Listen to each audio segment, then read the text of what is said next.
nagkasaka yung spec na to siguro late December 2019. Tapos sabi ko gano'n, sabi ko, baka katulad din ng ibang salamin nila, ganito, ganun din naman ang magiging sistema. Tapos sa presyo, mahal. Pero iniisip ko, pag iisipin mo rin yung mga ilang beses ka nagpalit ng salamin, sabi ko, subukan ko. Nung unang suot ko, ito na, meron na akong salamin. Ito yung full element yung aking ginagamit. Tapos, nung unang suot ko nito, siguro mga first 2 weeks, grabe, lumuluha yung mata ko. Pusa, hindi ko alam kung bakit. Tapos, parang nagmumuta. Tapos sabi ko, parang mas lalo yata yung malakas. Ang sakit-sakit ng ulo ko, pati bato ko dito, yung buong ganito ko. Sobrang sakit. Tinanong ko yung nag-ano sa akin ng salamin na to. Ba't gano'n? Sabi, healing crisis daw.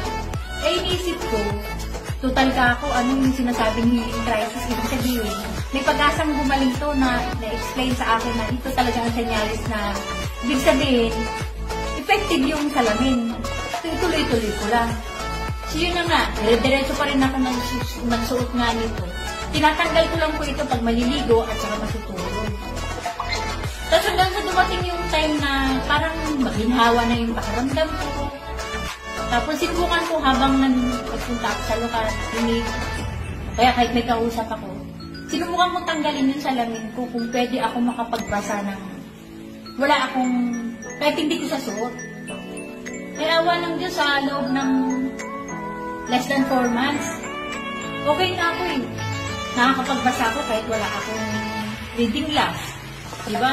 Kaya yung aking reading glass, binigay ko na yun sa kapatid ko. Tapos parang ang mahirap na na bumalik pa ako dun sa dati na magpapanibago na naman ako na gaso. Samantalang ito, dire-diretso ko lang. Saka kung mapapansin niyo po, yung dati kong picture kasi ako yung stroke victim, tapos ako yung meron thyroid problem. So, ang problema talaga, lumuluwa yung mata. So, ang unang-unang na-apektuhan sa akin ito yung kaliwa. Yung 125 yung grado. Hanggang sa napansin pati ng mga kapatid ko, pati yung mga kasama dito na parang unti-unti, nakita ko kasi minomonitor ko yung ng mata ko. Parang siya, yung buwabalik siya, yung puwapantay sa rito. Meron pa rin siya, meron pa rin. Kasi syempre, sakit ko na to eh. Pero syempre, malaking tulong yun kasi syempre, sa panalangin sa Diyos, ang inisip ko, magkaroon ng technology talaga. Ito nga po yung sagot talaga. Kaya ito, lubos ako nagpapasalamat sa Diyos na merong ganito na MDI. Kaya, ito po yung hindi ko to inihiwalay sa akin, yung salamin. Kaya sabi ko, salamat po sa Diyos sa technology ngayon kasi, pati dito sa nag-invento nito, ginamit ng Diyos na to eh. Malaking bagay ito kasi isipin nyo nakakapagbasa ako nang wala akong reading glass. Ang hindi ko lang kayang basahin yung pinakamaliliit ng sulat. Katulad dun sa Bible na diglot, yung English version, hindi ko na kaya yun. Naaaninag ko siya, nababasa ko sa konti, pero yung hindi.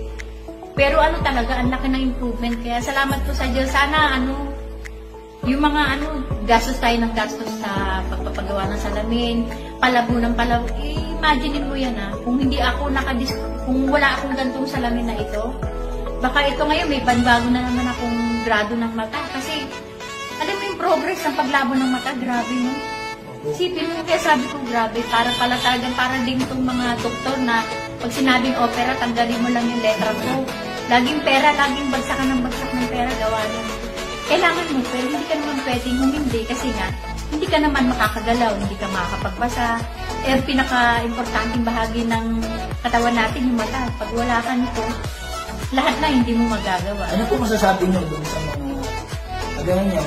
Kasi siyempre, meron tayong duda. Ano po masasabi nyo dun sa mga hindi pa gumagamit na may kagaya ng problema? Yung sa mga pa sa isip nila na ay, ang mahal kasi niyang panahon. Pero ito, one time ka lang naman mag-i-invest.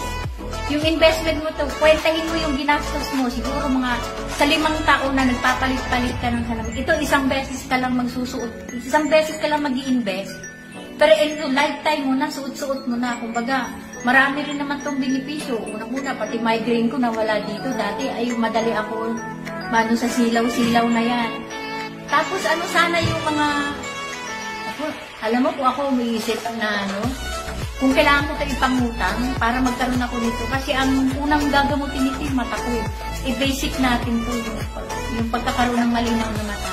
Sana sa mga susunod na yung mga nakakausap ng mga inaalok nito, huwag tayong mag-isip ng negatibo kaagad. Ang isip kaagad natin, ako, ang mahal naman ito, ganito, ganyan. Hindi po. Kasi kung practical ka, kung nag-iisip ka ng ako nakailang halos 20 mil na gastos to sa ilang salamin na dumaan. Pero ito, isang beses lang, 7,800. Pati 7,800, kung yun naman, makakabuti dun sa kalusugan natin. Kasi yung mata natin, kailangan po natin ito sa pang-araw-araw. At sana nga, mas marami pang nito, dun sa mga may sakit talaga sa mata. Sana loobin ng Diyos na pag-isipan niyo po kasi kailangan natin ngayon, yung mga immediate solution, eto na nga po yun. Saka pag yung mga, diba, meron ako nakausap na kaya niya daw, ayaw isuot yung salamin niya kasi nakakaramdam siya ng masakit daw ang ulo niya, ganito. Kaya nasa healing crisis ka nga So, paano ka naman gagaling kung hindi mo naman papanindigan na isuot yun, nandun nga yung tamang pamamaraan ko. Isuot natin, tanggalin lang natin pag tayo ay maliligo o kaya matutulog.